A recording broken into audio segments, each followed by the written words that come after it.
All rise. Good morning, thank you, and please be seated. At this time, the clerk is going to call roll. Please answer when your name is called. Tatiana Adams. Here. Sergio Aguilar. Sergio Aguilar. Sharon Allard. Cheryl Anderson. Here. Oh, thank you, sir. Cheryl Anderson. Here. Skylar Anderson. Here. Delois Anthony. Moses Alia Ozario. DeViance Bass. Here. Randall Benjamin. No. Nicholas Blizzard. Here. Madison Bonner. She's here.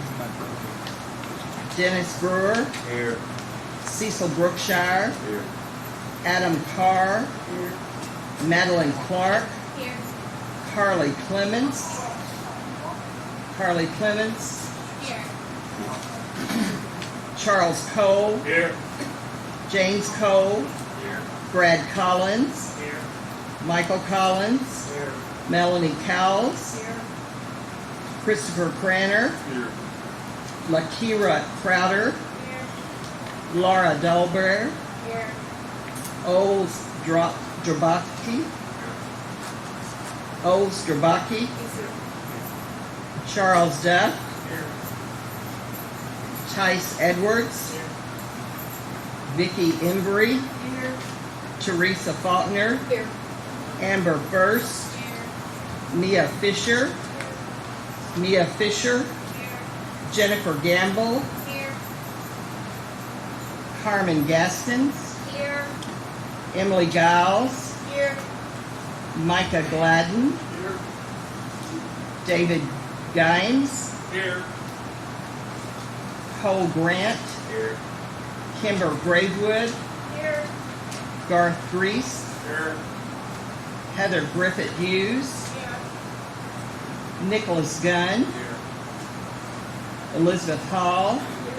Tanner Hall. Here. Shelby Hanley. Here. James Harrison. Almira Hessick. Reuben Hoying. Here. Julian Hodge. James Hogue. Here. Alicia Holcomb. Here. Steve Howell. Here. Bridget Hunter. Here. Sean Isbell. Clark James. Here. Pamela Jarboe. Here. Dakota Johnson. Here. Maylee Johnson. Here. Timothy Jurix. Here. Wanda Keith. Raymond Klotz. Jerry Lawson. Here. Andrew Litton. Here. Marion Lockwood. Here. Amber McGillis. Here. James Mann. Joseph Mano. Sierra Matney. Here. Mary McCrite. Here. Janet Meredith. Here. Daniel Mitchell. Here. Samantha Money. Here. Robert Montoya. Here. Larry Moore. Here. Timothy Murley. Here. James Murphy. Here. Craig Nolkemper. Here. Wendy Owens. Here. Wintress Parker. Here. Richard Parrish. Here. Aman Patel. Here. Joseph Pearl. Isaac Perry. Present.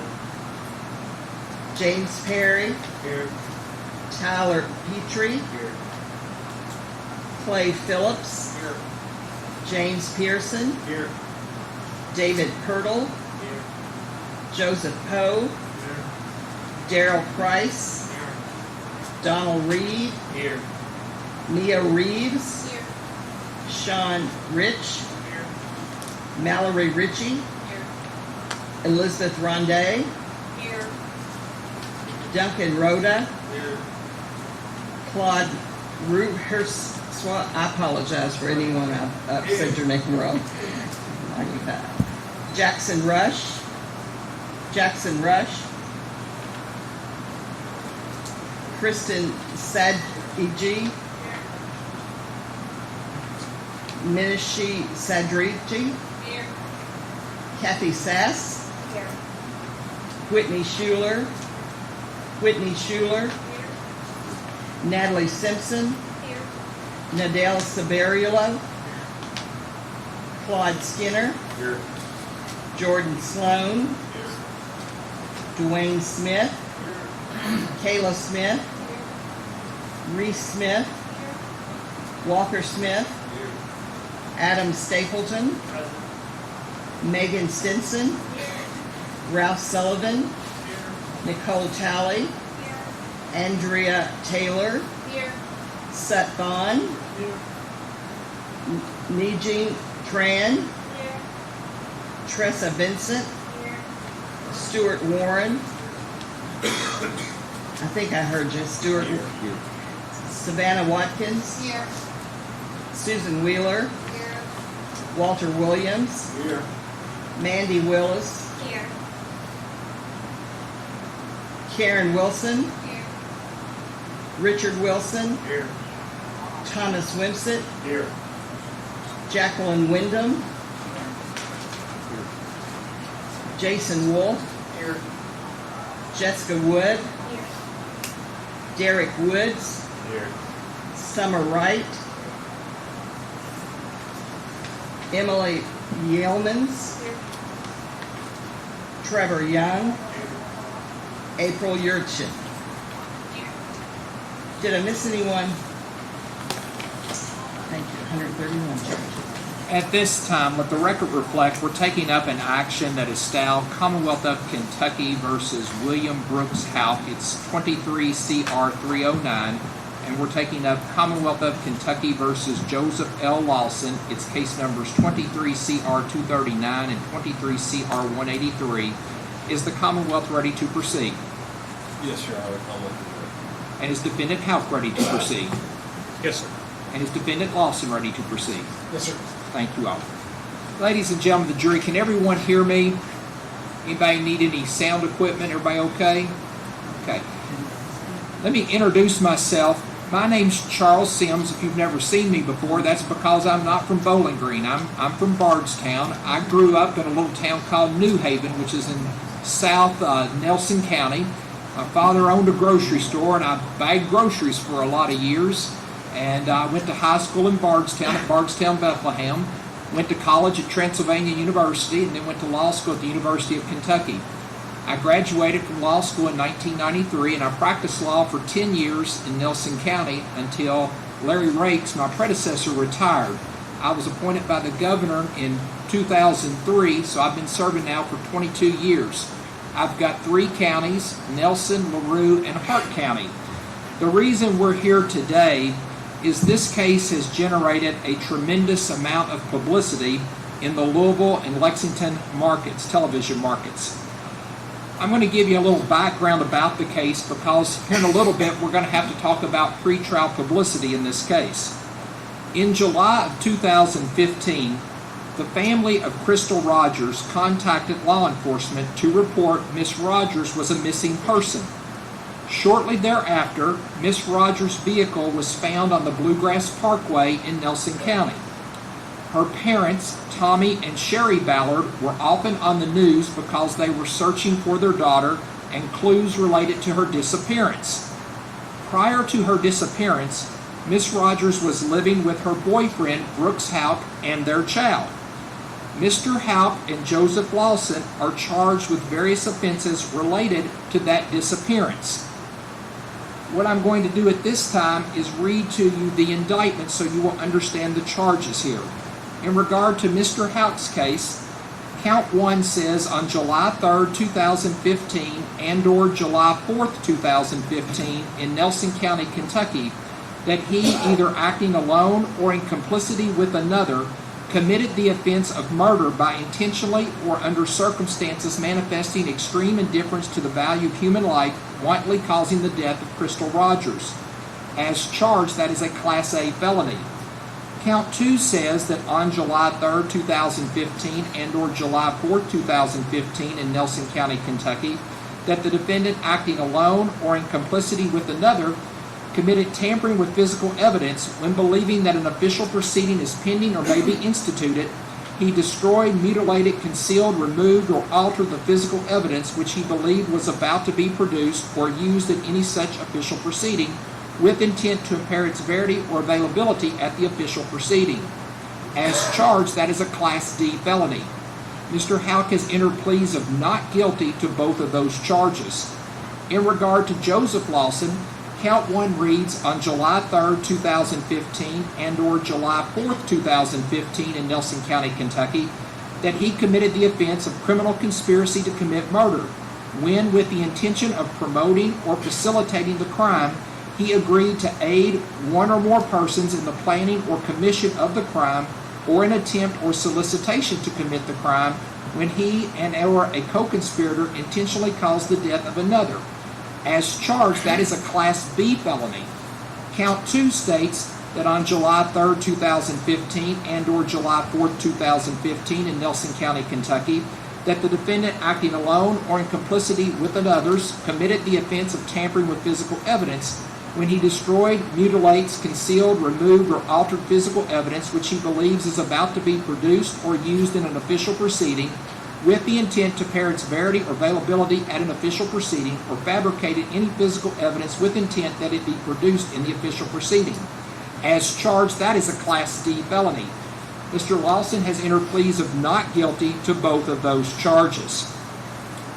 What we're going to be doing now is what's referred to as the voir dire portion of this trial. The purpose of this phase of the trial is to allow us to impanel a jury that can be fair and impartial on this case. They have to make their decision based solely upon the evidence that's presented in this courtroom. It will be the only time during the trial process where the jurors are allowed to communicate back and forth with the attorneys. It's obviously a very important time for you because obviously you don't want to be placed in the position of deciding this case if you could not be fair or impartial to either side. Everyone that comes through the doors of this courtroom, whether it's the Commonwealth, the defendants, whoever the parties are in any case, they are entitled to a fundamentally fair trial. Unfortunately, we can't give people a perfect trial because human beings are involved and mistakes happen. But they're entitled to a fundamentally fair trial. And the first step of getting a fundamentally fair trial is selecting a jury that can make its decision based solely upon the evidence that's presented in this courtroom. This portion of the trial is not to embarrass you. It's not to pry into your personal life. It's simply to determine whether there's anything about this case that would prevent you from being fair and impartial. And as we go through this process today, if at any point you're asked to give out an answer that you don't want everybody in the room to hear, just ask to approach and we'll speak privately at the bench. This trial is expected to last 10 days. It will be starting today. It will go Tuesday, Wednesday, Thursday, and Friday of this week. It's expected to go Monday, Tuesday, Wednesday, and Thursday of next week. Friday is July 4th, so court will not be in session. And then it's expected to go the 7th and 8th, Monday and Tuesday of the following week. I do think there's a chance it could be shorter than that, but right now we need to make plans for a 10-day trial. Here in a few minutes, what I'm going to do is be passing out a questionnaire for everyone. And what I need you to pay attention to right now, I'm going to ask Miss Thompson to read to you a number. She's going to tell you the number you have been assigned. And it's, as we went through roll call, if your name is A, you're going to be 1 or 2. And if you're at the end of the alphabet, you're going to have the last number. But the reason we're assigning numbers, some of us have bad handwriting, and that way we got a number on your form, we can figure out who you are a lot quicker. So listen carefully as Miss Thompson reads your number to you.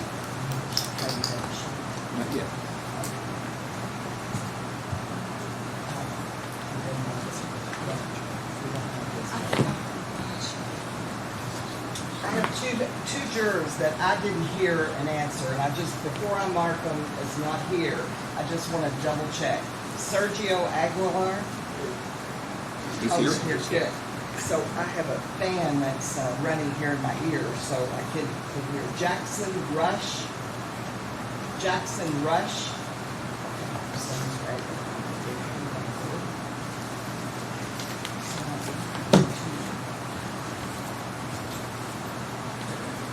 Okay. Tiana Adams is number 1. Sergio Aguilar is number 132. Sharon Allard is number 2. Cheryl Anderson, number 3. Skylar Anderson, number 4. Deloitte Anthony, number 5. Moses Aliazio, number 6. DeViance Bass, number 7. Randall Benjamin, number 8. Nicholas Blizzard, number 9. Madison Bonner, number 10. Dennis Brewer, number 11. Cecil Brookshire, number 12. Adam Carr, number 13. Madeline Carr, number 14. Carlisle Clemens, number 15. Charles Cole, number 16. James Cole, number 17. Brad Collins, number 18. Michael Collins, number 19. Melanie Cowles, number 20. Christopher Cranner, number 21. Lakira Crowder, number 22. Laura Dolbear, 23. Oles Jabaki, number 24. Charles Duff, 25. Tice Edwards, 26. Vicky Embry, 27. Teresa Faulkner, 28. Amber First, 29. Mia Fisher, number 30. Jennifer Gamble, number 31. Carmen Gaskins, number 32. Emily Giles, number 33. Micah Gladden, 34. David Gimes, 35. Cole Grant, 36. Kimber Gravewood, 37. Garth Reese, 38. Heather Griffith Hughes, 39. Nicholas Gunn, 40. Elizabeth Hall, 41. Tanner Hall, 42. Shelby Hanley, 43. James Harrison, 44. Almira Hassick, 45. Reuben Hoying, 46. Julian Hodge, 47. James Hogue, 48. Alicia Holcomb, 49. Stephen Howell, 50. Bridget Hunter, 51. Sean Isbell, 52. Clark James, 53. James Jarbo, 54. Dakota Johnson, 55. Maylee Johnson, 56. Timothy Jurix, 57. Wanda Keith, 58. Raymond Klotz, 59. Jerry Lawson, 60. Andrew Litton, 61. Marion Lockwood, 62. Amber McGillis, 63. James Mann, 64. Joseph Mano, 65. Sierra Matney, 66. Mary McCripe, 67. Janet Meredith, 68. Daniel Mitchell, 69. Samantha Money, 70. Robert Montoya, 71. Larry Moore, 72. Timothy Murley, 73. James Murphy, 74. Craig Nolthammer, 75. Wendy Owens, 76. Wintress Parker, 77. Richard Parrish, 78. Aman Patel, 79. Joseph Pearl, 80. Isaac Perry, 81. James Perry, 82. Tyler Petrie, 83. Clay Phillips, 84. James Pearson, 85. David Pirtle, 86. Joseph Poe, 87. Daryl Price, 88. Donald Reed, 89. Mia Reeves, 90. Sean Rich, 91. Mallory Ritchie, 92. Elizabeth Ronday, 93. Duncan Rhoda, 94. Claude Rusherwa, 95. Kristen Sadji, 96. Minishu Sadru, 97. Kathy Sassy, 98. Whitney Schuler, 99. Natalie Simpson, 100. Nidal Saverio, 101. Claude Skinner, 102. Jordan Sloan, 103. Dwayne Smith, 104. Caleb Smith, 105. Reese Smith, 106. Walker Smith, 107. Adam Stapleton, 108. Megan Stinson, 109. Ralph Sullivan, 110. Nicole Talley, 111. Andrea Taylor, 112. Seth Thon, 113. Nigel Tran, 114. Tressa Vincent, 115. Stuart Warren, 116. Savannah Watkins, 117. Susan Wheeler, 118. Walter Williams, 119. Mandy Willis, 120. Karen Wilson, 121. Richard Wilson, 122. Thomas Wimsett, 123. Jacqueline Wyndham, 124. Jason Wolf, 125. Jessica Woods, 126. Derek Woods, 127. Summer Wright, 128. Emily Yeomans, 129. Trevor Young, 130. April Yurchin, 131. Thank you. All right, at this time, I need all jurors in the courtroom to please raise your right hand for me. Do you swear or affirm that you will give true answers to those questions asked of you by the court and counsel concerning your qualifications? Please state, I do. Thank you. You may lower your hand. One thing I want to talk about before we hand out the form is I've got to place certain admonitions in place at this time, and they'll remain in place until you're excused as a juror. You are not to discuss this case among yourselves. Do not let anyone discuss this case with you. If anybody attempts to discuss this case with you, I need for you to immediately report that to me. You're not to finally make up your mind about the case until the proof has been presented, the instructions have been provided by the court, and you've gone to the jury room to deliberate.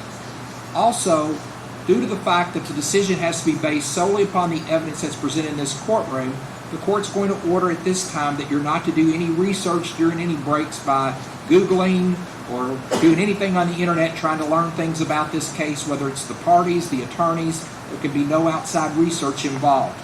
I'm going to ask at this time that the bailiffs will hand out pens and papers to everyone with a questionnaire. This questionnaire is a very short questionnaire. You're going to be asked to place your number on the first line, and then your name, and then you're going to give an answer to one. You're going to have 4 choices to give an answer to. And as soon as everybody has a form, I'll read that form to everybody, and then we'll answer.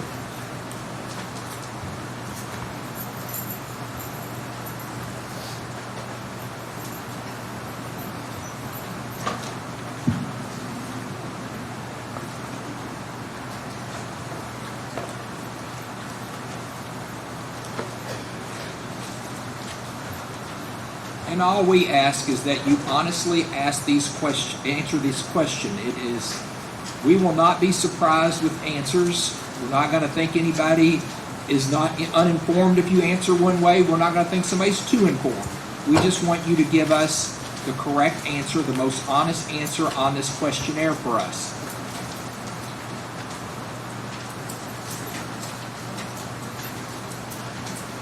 Again, once everybody has the forms, I will read along with you before we select our answers.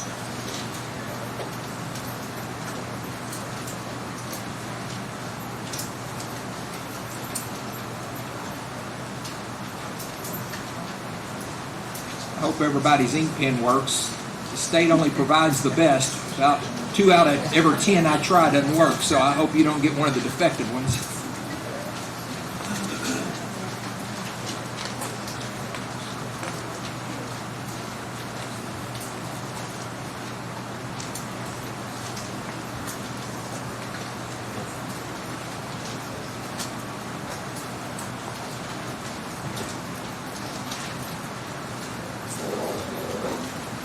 Is there anybody in the room who does not have a form right now?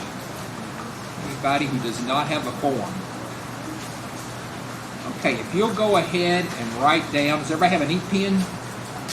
I got an ink pen. Got some hands in the back row back there. And I'll read this to you, because if I didn't have my reading glasses, I wouldn't be able to read this form. So, everybody got it now? Okay. Write down your juror number, write down your name. Then I'm going to ask you to please circle the answer that best describes your knowledge of this case. You have 4 choices. You need to circle one of these 4. Number 1, I have never heard about the case. Number 2, I have heard about the case, but I do not know any specifics and I have not formed any opinion. Number 3, I have heard about the case, I know some specifics, but I have not formed an opinion. And the last one, I have heard about the case, I know some specifics, and I have formed an opinion. I also have down there a line because if you have a vacation plan between now and July 8th, or you're having some type of medical procedure between now and July 8th, I want you to write that down for me so we'll know that. I don't want to come in here next week and somebody says, I'm supposed to be going to the Bahamas. How am I going to get there? So if you have a vacation plan, write that down so we'll know that. Vacation or a medical procedure.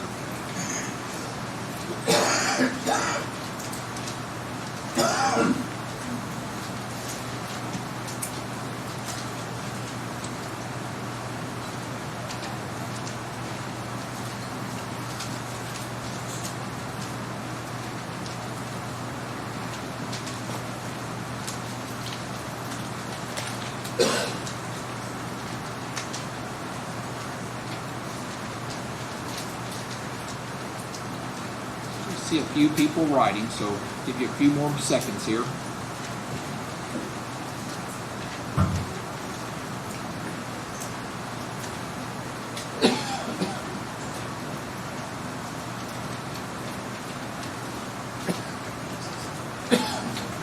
Is everybody finished? Is there anybody in the room who's not finished? Okay, I'm going to ask that you slide your papers down so the bailiffs can collect the papers.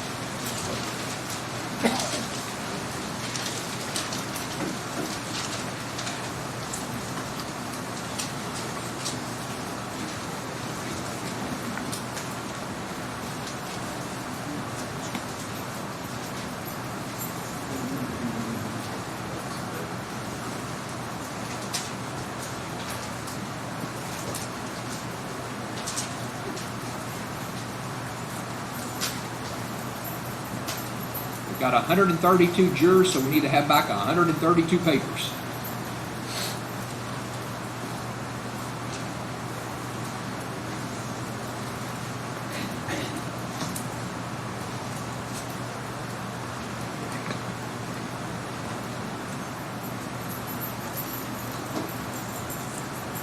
Right now, my staff is going to go through and place these all in a certain stack as to how you answered. And once they're finished, we'll proceed. But while we're waiting, what I'm going to do is go ahead and discuss the legal principles that are involved in this case, and they're involved in every case that's tried in the United States of America. What I'm trying to determine, and I'll ask you later if you're one of the ones who select it, whether you can follow all these legal principles. The first thing I want to talk to you about is you heard me read from an indictment earlier today. The indictments that I read from are not to be considered as evidence in this case. When you are determining whether the defendants are guilty or not guilty, you are to give that indictment no weight whatsoever. And let me explain the reasons why. Grand juries determine whether there's probable cause to believe the defendant has committed a crime. Probable cause is defined as a strong suspicion. We cannot convict people in this country and send them to prison on a strong suspicion. In addition, when the grand jury meets, it only takes 9 or more to return an indictment. Here it's going to be a different legal standard. It's going to be required to have a unanimous verdict. Grand juries usually only hear the Commonwealth side of the case. Grand juries can also hear forms of inadmissible evidence, like hearsay. That is not allowed in our trial. So there's different proceeding or different procedures for grand juries than there is for our trial here today. The next legal principle that I want to talk to you about is what's called presumption of innocence. As the defendants sit here today, they are presumed innocent. And that presumption stays with them throughout this trial and until the jury determines, if the jury should so determine, that based upon the evidence in this case, that it has been proven beyond a reasonable doubt that they committed one or more of those charges. So if I ask you right now, or 5 minutes before all the proof is presented, whether the defendant is guilty or not guilty, you would have to say not guilty, because the presumption of innocence remains with the defendant until the jury has gone to deliberate, and if there's sufficient evidence, determines that the case has been proven beyond a reasonable doubt. The next legal principle I want to talk to you about is the right to remain silent. Based upon the presumption of innocence, the defendants do not have to prove anything at this case. They don't have to testify. They don't have to call witnesses. They don't have to participate. If the defendants choose not to testify, I will be giving you an instruction that you cannot use that as an inference of guilt, and it cannot prejudice the defendant in any way. The next legal principle I want to talk to you about is the burden of proof. In this case, the burden of proof is on the Commonwealth. The Commonwealth must prove to you each element of the offense that the defendants are guilty beyond a reasonable doubt. When I say an element, one element of every case that I try in Nelson County is that the offense occurs in Nelson County. That would be an element. If the Commonwealth, and let me begin this, the defendants do not have to prove anything in this case. The burden is on the Commonwealth. You have to decide each one of these counts separately. It's possible you might find them not guilty of all counts. You might find them guilty of one or more, or you might find them guilty of both. Each one has to be looked at separately.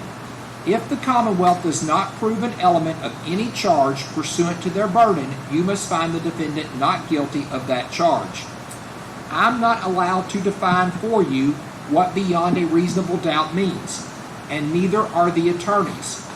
Our Supreme Court has determined that that is a matter that's personal with each juror, and it's up for you to decide whether the case has been proven beyond a reasonable doubt. Let me explain how this trial is going to progress. As I indicated, we're doing what's called voir dire right now. After we have selected the jury, the Commonwealth would get an opportunity to provide an opening statement. Whatever the attorneys say to you in their opening is not to be considered as evidence. The only evidence in this case will be the testimony that comes from this witness stand and any exhibits that are introduced into evidence. After the Commonwealth has given their opening, the defendants have a right, their counsel, to give an opening, or they also have the right to reserve that opening till their case in chief. We would then have the Commonwealth put on any proof that they have. Then the defendants, if they have reserved their opening, they would give it at that time. Then they would put on their proof. We may have rebuttal and sur-rebuttal proof thereafter. The court would then give you the written instructions, and that would be the law of the case. We would then have closing arguments. The defendants go first, followed by the Commonwealth. Again, whatever the attorneys say to you in their closing is not to be considered as evidence. The only evidence that you're to consider is the testimony you hear from this witness stand and any exhibits that are introduced into evidence. We are hoping to select 15 jurors for this case. However, only 12 would deliberate.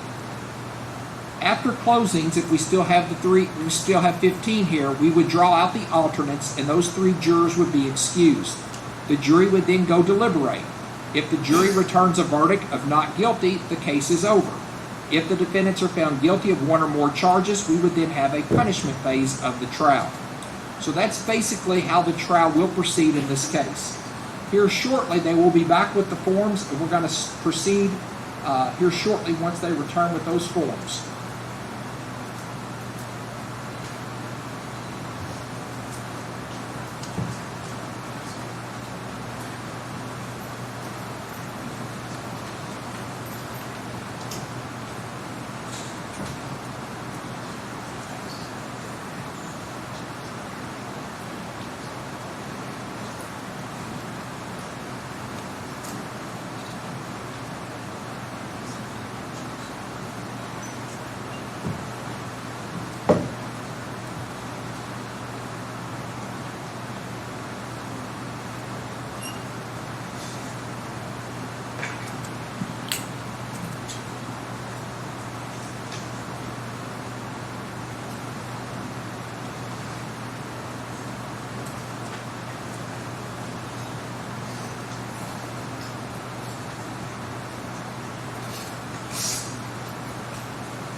Let me see counsel at the bench, please.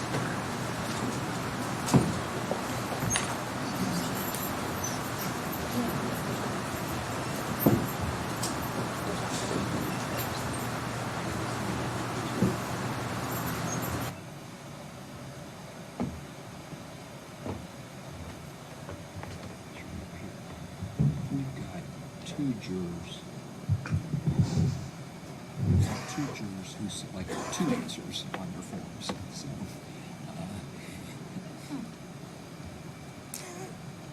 I don't know. what I'm going to do is I am going to assume they picked the more serious one. That makes sense. So I'm going to put Mr. Duff in number 2, and I will put Mr. Phillips in number 4. And we'll go from there. Is that Yes, all right sir. with everybody? Yes, sir. We only have 2 that did the wrong directions. Yes, sir. I'm sure there'll be more.